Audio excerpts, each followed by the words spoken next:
Howdy, y'all. I started uni. I'm gonna close the door.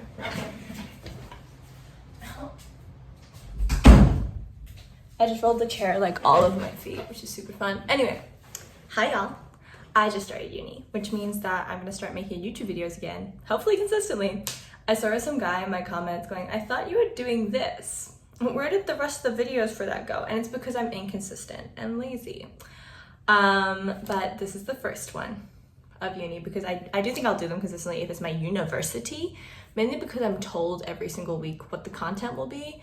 And then I watch the videos and I get this immense sense of dread hearing the voice of Dr. Ben Ross in just the boringest video I've ever seen in my life. And I'm not saying that this is a guarantee that my videos will be at least a smidge more exciting, but at least you're not looking at a slideshow with no one's face on it. I do think seeing someone's face, for me personally, a bit more interesting. And if it isn't for you, it's not about you, baby girl. This is for me to rewatch in SWAT bag, so I don't have to be studying. I can just put it on while I'm like doing my dishes. Anyway, I'm doing Pharmaceutical Sciences 2A, which means we're looking all about drug analysis. And that's about knowing the concentration of a drug in a given sample. And obviously that's super important for any sort of pharmaceutical science you're doing. So that's where we're starting. So that's called drug analysis, measuring the concentration of a drug in a sample. A sample can be many things. It can be someone's bloodstream, it could be a chemical product that we want to test the purity of, or a formulation that we want to test the purity of. Basically anything in pharmacy tends to involve some degree of drug analysis.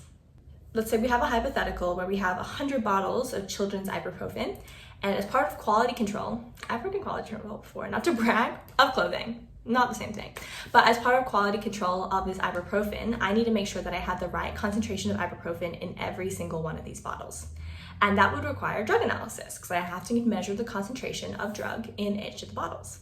And practically speaking, I would have to run an assay. An assay is a test that we do to find the concentration of a drug. We need a couple of things for an assay to work. The first thing we need is a measuring instrument. In pharmacy, this tends to be chromography or spectroscopy. There's a couple more videos that I'm hoping to make in the next couple of weeks on chromatography, and spectroscopy. The second thing we need is a calibration curve. This is a graph that we make from known concentrations. So we make standards, which are solutions that we have known concentrations of the drug in. So one might have 5 mils, one might have 10 mils, one might have 15 mils. And then we're gonna measure this and see what response the measuring instrument has to every single one of them. So let's say the 5 mil has a response of 1,000, the 10 mil has a response of 2,000, the 15 mil has a response of 3,000. And then we can make that into a graph and make a line of best fit. And that means that we can use that line of best fit to estimate the concentration of an unknown sample with the response. So if I have a drug, an unknown solution that has a response of 25,000, I can guess it somewhere between 10 mil or 15 mil, because 15 mil was 3,000 and 10 mil was 2,000. The final thing that a basic assay needs is a sample. A sample has two components to it. The analyte, which is what we call the target that we're measuring. Usually this is going to be a drug. And the matrix, which is everything else in the solution. In the case of children's ibuprofen, the analyte is going to be the ibuprofen, and the matrix is going to be all of the other excipients. So that's going to be things like the things that we use to preserve the drug, the things that we use to make it into a liquid form, the flavorings, all of that is going to be in the matrix. So let's run step by step on how we're going to be running our assay to quality control this ibuprofen. The first thing we need to do is define the analytical problem. The problem can be quantitative, which means what is the concentration of ibuprofen in these bottles? We can also have a qualitative problem, which would be something like, do these bottles contain certain dangerous chemicals? This is what we're going to do in cases of testing things for illicit substances. Like if the police have a thing of cocaine, maybe they'll test it to see if it has cocaine in it. In the case of the ibuprofen we're actually going to be doing a semi-qualitative assay, which is more approximate than the quantitative.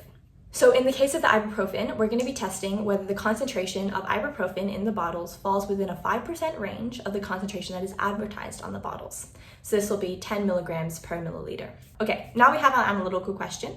We need to find our appropriate method. There are a few things to consider for this. That's sensitivity, selectivity, accuracy, and precision. Sensitivity is how responsive the method is to a small change in analyte concentration. Certain assays and certain methods are going to be more sensitive than other ones. But another thing we have to consider is noise. If the method picks up too much noise from the background, our concentration won't be picked up as well because it will blend in with the noise. To help us understand this, we calculate the limit of detection, or LOD. This is the lowest concentration of analyte that we can confidently estimate because we can see it from outside the noise. To do this, we start with 20 blanks, which are samples that do not have any analyte in it. Then we measure the mean noise and the standard deviation of the noise from these blanks. We call this mean the signal at the limit of detection, and we can put this signal into our calibration curve equation. This will tell us what the concentration we would have if the noise was actually responsive. Anything lower than that concentration would not be differentiated from the noise. So something with a higher limit of detection is going to be less selected than something with a lower limit of detection. Next, we have the selectivity of our method. This is our ability to distinguish the analyte from other aspects of the matrix. This is really important for ibuprofen specifically. There are actually two enantiomers of ibuprofen, S-ibuprofen and R-ibuprofen. These are chemically identical, except for the way they look in 3D space, hence they are enantiomers. This difference is really important though. S-ibuprofen can inhibit the COX molecule and therefore stop the pain response that we want from an ibuprofen. But the R-ibuprofen cannot do this. So if we end up measuring both concentrations, it can seriously mess with the dosing that we're giving someone because we're only really dosing for S-ibuprofen, not R-ibuprofen. If we were going to just use UV spectroscopy, we would end up measuring both R and S-ibuprofen because they're chemically exact and therefore they have the same UV spectra. This means that it's not selective enough. Instead, we use high-performance liquid chromatography, or HPLC, with a chiral column. This can separate the enantiomers. We can then use UV spectroscopy on the separated S-ibuprofen. Another way we can fix this problem is by chemically modifying the analyte, and we call this derivatization. In the case of procaine, which is a local anesthetic that we use in dental procedures, it absorbs light in the ultraviolet section of the UV spectra. This means that if components of the matrix absorb light in the ultraviolet section, it can become a problem because we can confuse the two. This is noise. To solve this problem, we can move procaine out of the ultraviolet spectra. We do this by chemically changing procaine into its derivative, colored azo dye. This dye is absorbed in the visible part of the UV spectra and therefore does not interact with the ultraviolet. Okay, so now that we've picked our method, the next thing we have to do is create a sampling scheme. There are a few things to consider for this. The first thing is controls. Most, if not all, assays, just like most, if not all, science experiments, need a control. Whether they're a positive control, in which we have just the analyte, or a negative control, in which we have just the matrix, is up to our discretion. Another thing to consider is if it will be a single sample or time series, where repeated samples are taken. This is important when measuring analyte in blood, or testing how a drug reacts to being in the sunlight or out of the fridge, or just with time, because the analyte concentration is going to decrease as time goes on. Oftentimes with blood, we tend to test it at a couple of points after administration, just to see what's going on. Now, this also ties into timing. How long after administration are we testing the bloodstream? And also, are we testing in vivo, in living cells, or in vitro, in unliving cells? In the case of our ibuprofen, it's also important to know how many we are testing. It's not very practical to test every single bottle of every single batch. I mean, think about how many children's ibuprofen we have stocked in every single pharmacy. We do not have the time or resources to perform that many assays. So in this specific case, we're going to be testing only 10 out of the 100 in the batch. And if they do not all come out with accurate concentrations, we will retest all of the bottles. Before we conduct our assay though, we have to make sure we have controlled the environment. There are a few things to be considered for drugs. Mostly these are about drug storage. One of them is the atmosphere. Some drugs oxidize easily and so they need to be stored in an inert gas like nitrogen. These inert gases do not react readily with the drug and therefore are most stable. Another thing is photochemical degradation, which is the way the drug reacts to light.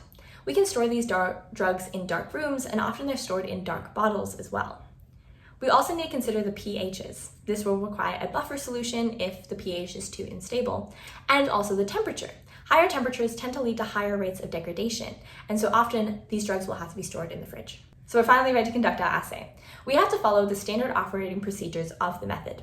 These are written instructions on how we are to perform our assay, and they're crucial in quality assurance. Most methods will have standard operating procedures, but if the method you chose doesn't, it might be a red flag that you might need to choose another one. It's also important that in many cases, the sample is not yet ready to be involved in the assay, and we have to modify it in some ways. In many cases, we have to extract the analyte to avoid interference, or extract other chemicals from the matrix. This is actually what we did with the R and S ibuprofen. We separated them, so we could only test the S ibuprofen. We might also have to dilute or concentrate the sample, considering if it is higher or lower than the detection limit. But, it is important that remember though, we always have to calculate back up or down to bring down the results back to its original concentration. We also can do chemical derivatization, which is what we did when we turned procaine into azo dye. It's also worth noting that for most UV spectroscopy, you're gonna have to have it in a liquid form. So if you have a powder or a tablet, it has to be diluted in liquid first. So let's say we've done our assay. Let's have a quick look at the equations that we're gonna do after the assay is performed. So let's say we've tested one of the bottles and gotten a response of 5,130. And looking at the calibration curve, we have the equation y equals 506.4x take 0.6. That's the equation that's the line of best fit. We can substitute the 5,130 into the y, because the y is the response. Solving this equation, we find that x, or the concentration, is 10.13, which is therefore the concentration according to the assay. Now we have to determine if it fits the criteria we set for passing the test. Remember, we said it has to be within 5% of the advertised concentration, which is 10 milligrams per milliliter. This is a range of 9.5 to 10.5. 10.13 is within this range, and therefore it does pass the quality control check. I must admit, when I first did this equation, I did mess it up because my brain went 13 is bigger than 5. Therefore, 10.13 is bigger than 10.5. So remember to always check the first letter of the decimal first. You're probably fine with this, but it is something that I struggle with personally because I'm a bit stupid. Now, we have conducted our assay, but now we have to assess the accuracy and precision of the assay. The accuracy is how close the measurement is to reality, and precision is how close the measurement is to other measurements. So for example, in the case of a dartboard, if I was to hit the bullseye once, but all my other shots went on the inner circle, this is an accurate but imprecise round. But if I was to hit the same square on the outer rim all 5 times, this would be precise but not accurate because I'm not hitting the bullseye. My round would only be precise and accurate if I hit the bullseye every single time. Now there's a very obvious problem with this model. We don't know the real measurements of our assay. We don't know how much is actually in these bottles of ibuprofen, so we can't assess how accurate our measures are. To do this, we have to create reference standards that we use in the calibration curve. To do this, we test the method on these reference standards to see how accurate they are. To assess the precision, we have to look at the standard deviation and coefficient of variation of these reference standards. Finally, we write a report. For UQ, there are some specific standards that you have to do.